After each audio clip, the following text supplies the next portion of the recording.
অর্থনীতিবিদ আহসান এইচ মনসুর আজকে একটাই ভালো কথা বলেছেন টাকা ছাপিয়ে অচল ব্যাংক টিকিয়ে রাখার দরকার নেই।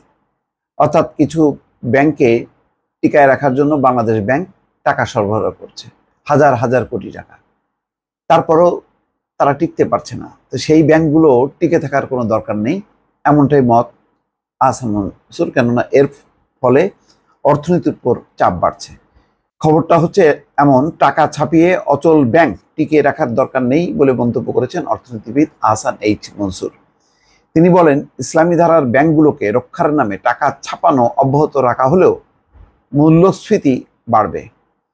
একই সঙ্গে সরকারকে টাকা ছাপিয়ে ঋণ দিলে উচ্চ মূল্যস্ফীতি নিয়ন্ত্রণে আনা যাবে না। তাই মূল্যস্ফীতির লাগাম টানার স্বার্থে, বৃহত্তর স্বার্থে এখন টাকা ছাপানো বন্ধ করতেই হবে। দেখলেন যে ইসলামী ধারার যতগুলি ব্যাংক আছে সেগুলি নতুন মালিকানায় যাবার পর, আগে এক সময় ইসলামী ব্যাংক খুবই শক্তিশালী ছিল, সবগুলি ব্যাংকই ছিল, কিন্তু কোনো কোনো গোষ্ঠীর হাতে 7টা 8টা ব্যাংক চলে যাওয়ার পর সেগুলির অবস্থার সঙ্গে বেপরোয়া সেখানে ঋণ বিতরণ চলছে। এই ঋণ বিতরণের ফলে আর সেই ঋণ আবার আদায় হচ্ছে না, ফলে একটা বিশাল যে শূন্যতা, সেই শূন্যতার ফলে ব্যাংকগুলির অবস্থা খুবই নাজুক। বেসরকারি গবেষণা প্রতিষ্ঠান পলিসি রিসার্চ ইনস্টিটিউটের নির্বাহী পরিচালক আহসান এইচ মনসুর বলেন, অন্য দেশ থেকে ধার করে এখন রিজার্ভ বাড়ানো হচ্ছে, এভাবে বেশি দিন রিজার্ভ বাড়ানো যাবে না।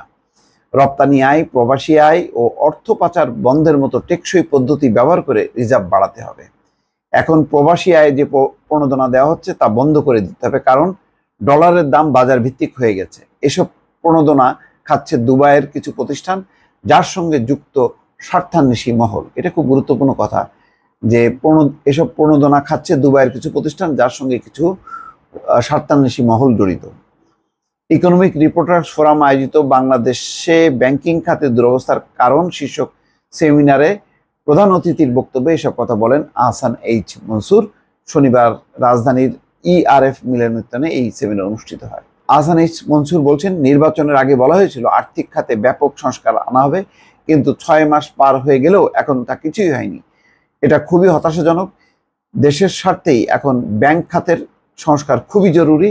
IMF বাংলাদেশকে ঋণ দিয়েছে, সেটা ভালো, কিন্তু নিজেদের স্বার্থেই আমাদের সংস্কার দরকার। আমরা আমানত খেয়ে ফেলেছি, এভাবে কতদিন চলবে? ব্যাংক খাত নিষেধপত্র প্রকাশ করা দরকার, সেটা করতে হবে সরকারকেই, বাংলাদেশ ব্যাংকে দিয়ে নয়।